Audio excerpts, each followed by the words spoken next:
بسم اللہ الرحمن الرحیم۔ السلام علیکم۔ تاریخ انسانی میں دو طاقتور قومیں گزری ہیں، ایک قوم عاد اور دوسری قوم سمود۔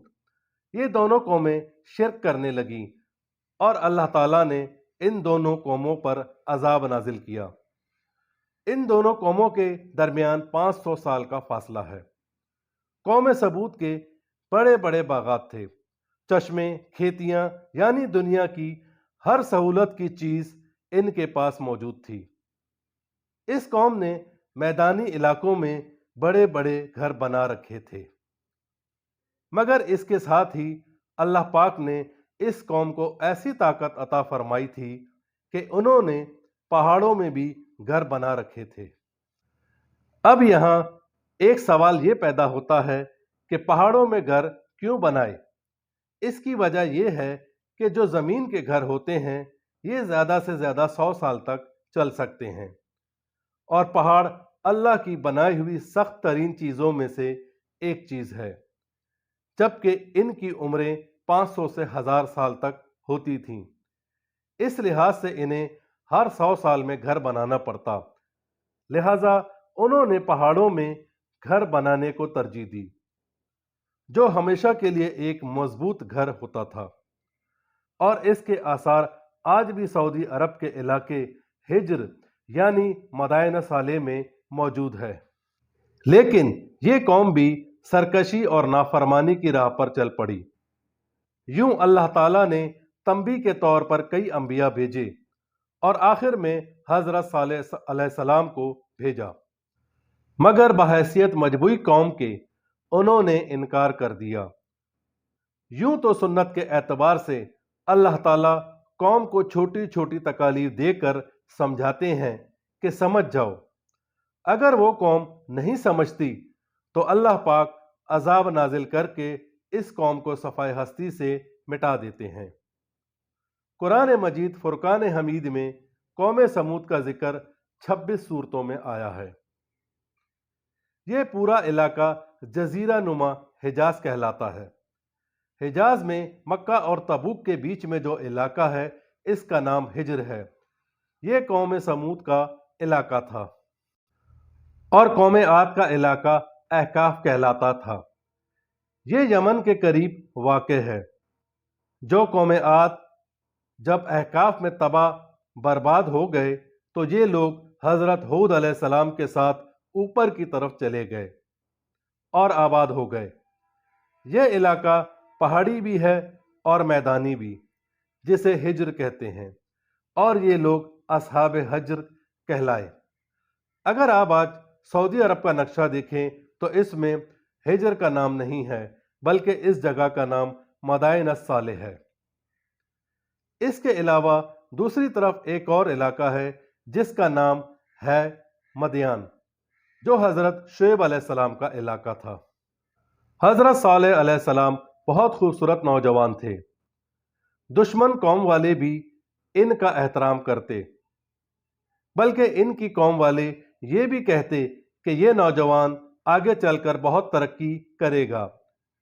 مگر جب آپ علیہ السلام نے قوم کو اللہ کی دعوت دی تو کہنے لگے، تم تو ہماری امیدوں کا مرکز تھے، تم سے تو ہمیں بڑی امیدیں تھیں، اب تم قوم کو کس طرف لے جا رہے ہو، اور تم ہمیں اس چیز سے روک رہے ہو جسے ہمارے بزرگ کیا کرتے تھے۔ مگر آپ علیہ السلام کی دعوت کی وجہ سے کچھ لوگ ایمان لا رہے تھے، مگر اس علاقے کے جو بڑے چودھری تھے یعنی 9 سردار، وہ ایمان نہیں لا رہے تھے کیونکہ وہ بہت پیسے والے تھے، اور یہ لوگ غریبوں کے پاس جا کر کہتے، تم انہیں رسول مانتے ہو؟ وہ کہتے، ہاں۔ اللہ تعالیٰ فرماتے ہیں کہ ہدایت ایک ایسی چیز ہے جس سے میں کسی کو بھی نواز سکتا ہوں۔ اس کے لیے عقل کی ضرورت نہیں ہے، اس کے لیے صرف طلب کی ضرورت ہے۔ طلب اگر بلال حبشی میں ہو تو ہدایت مل جائے گی، طلب اگر حبشہ کے رہنے والوں میں ہو تو ملے گی، لیکن ہدایت ابو لہب کو نہیں ملی۔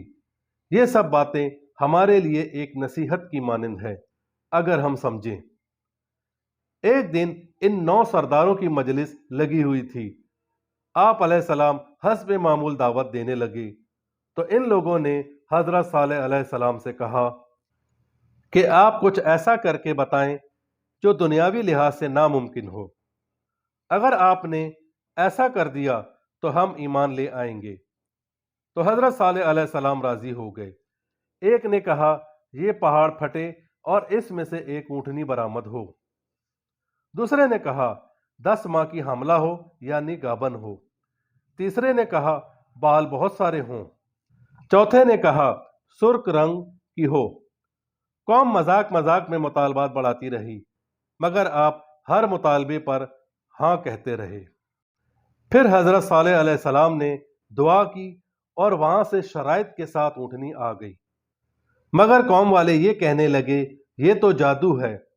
کہتے ہیں اونٹنی اتنا دودھ دیتی تھی کہ ساری قوم والے سیراب ہو جاتے، مگر اونٹنی چشمے کا سارا پانی پی جاتی۔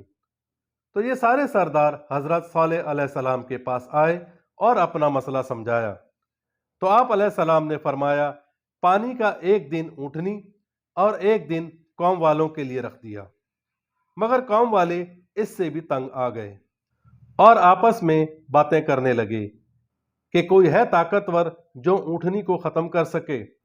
تو اس قوم میں سے ایک شخص جس کا نام قیدار بن سالف تھا اس نے اونٹنی کو قتل کر دیا اور حضرت صالح علیہ السلام سے کہنے لگے کہاں ہے تمہارا عذاب؟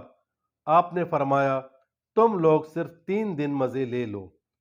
اس طرح 9 سرداروں نے اونٹنی کے بچے کو بھی مار کر اونٹنی اور بچے کا گوشت پکا کر کھانے لگے اور صالح علیہ السلام کا مذاق اڑانے لگے۔ جس طرح بارش آتی ہے تو کالے بادل بننا شروع ہو جاتے ہیں، ٹھیک اسی طرح عذاب کے حالت بننے لگے۔ جمعرات کے دن ان کے چہرے زرد یا پیلے ہونے لگے، جمعے کے دن لال، تیسرے دن یعنی ہفتے کے دن کالے پڑنے لگے۔ ان 3 دنوں میں یہ لوگ معافی مانگنے کے بجائے 9 سرداروں کے ساتھ مل کر حضرت صالح علیہ السلام کو معاذ اللہ ختم کرنے کی پلاننگ میں گزار دیے، یعنی اونٹنی تو ختم ہو گئی ہے، چلو اب حضرت صالح علیہ السلام کو ختم کرتے ہیں۔ مگر اللہ تعالیٰ نے ان لوگوں پر پتھروں کی بارش برسا دی اور اتوار کے دن زلزلہ آیا اور ایک چیخ کی آواز آئی، سب لوگوں کا بھیجا پھٹ گیا اور روحیں پرواز کر گئیں اور جسم وہیں اوندے پڑے رہے اور ایسے ختم ہوئے جیسے کوئی تھا ہی نہیں، بڑے بڑے محل مگر رہنے والا کوئی نہیں۔ پوری قوم نے آپس میں اتفاق کیا کہ حضرت صالح علیہ السلام کو ختم کرتے ہیں، مگر سب مل کر بھی کچھ نہ کر سکے۔ یہ واقعات ہم لوگوں کے لیے ایک نصیحت ہے اور عبرت کا مقام بھی۔ اب ہم سمجھیں یا نہ سمجھیں، اللہ تعالیٰ نے ایک طاقتور قوم کو ایک ہی جھٹکے میں صفحہ ہستی سے مٹا دیا۔ وجہ رسولوں کی دعوت سے انکار، کیونکہ رسول سائل بن کر نہیں آتے، عدالت بن کر آتے ہیں۔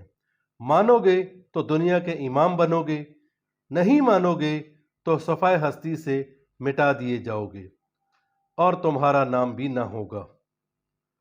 حضرت صلی اللہ علیہ وآلہ وسلم فرماتے ہیں جب بھی اس علاقے سے گزرو تو روتے ہوئے گزرو، اور اگر رونا نہ آئے تو رونے والی شکل بناؤ، کیونکہ اس علاقے پر اللہ تعالیٰ کا عذاب آیا تھا۔ پھر آپ حضرت صلی اللہ علیہ وآلہ وسلم فرماتے ہیں دنیا کا سب سے بڑا بدبخت کون ہے؟ صحابہ کرام نے عرض کیا یا رسول اللہ آپ ہی بتا دیں۔ تو آپ صلی اللہ علیہ وآلہ وسلم فرماتے ہیں ایک بدبخت پہلی امت میں گزرا ہے اور دوسرا بعد کی امت میں گزرے گا۔ پہلی امت والا بدبخت قیدار بن سالف تھا، اس کا ذکر قرآن مجید میں موجود ہے۔ اس نے حضرت صالح علیہ السلام کی اونٹنی کو ختم کیا تھا۔ اور دوسرا بدبخت حضرت علی رضی اللہ تعالیٰ عنہ نے پوچھا تو آپ صلی اللہ علیہ وآلہ وسلم نے فرمایا انہی کو اشارہ کر کے کہنے لگے دوسرا شخص وہ ہوگا، داڑھی کی طرف اشارہ کر کے کہنے لگے، جو تمہاری داڑھی کو تمہارے سر کے خون سے رنگین کرے گا، یعنی تمہارے سر پر جو تلوار مارے گا۔ اس کا نام عبد الرحمن بن ملجم جو خارجی تھا، اسی نے حضرت علی رضی اللہ تعالیٰ عنہ کو نماز کی حالت میں شہید کیا تھا۔ چینل کو سبسکرائب کریں، ویڈیو کو لائک کریں اور کمنٹس باکس میں اپنی رائے کا اظہار ضرور کریں۔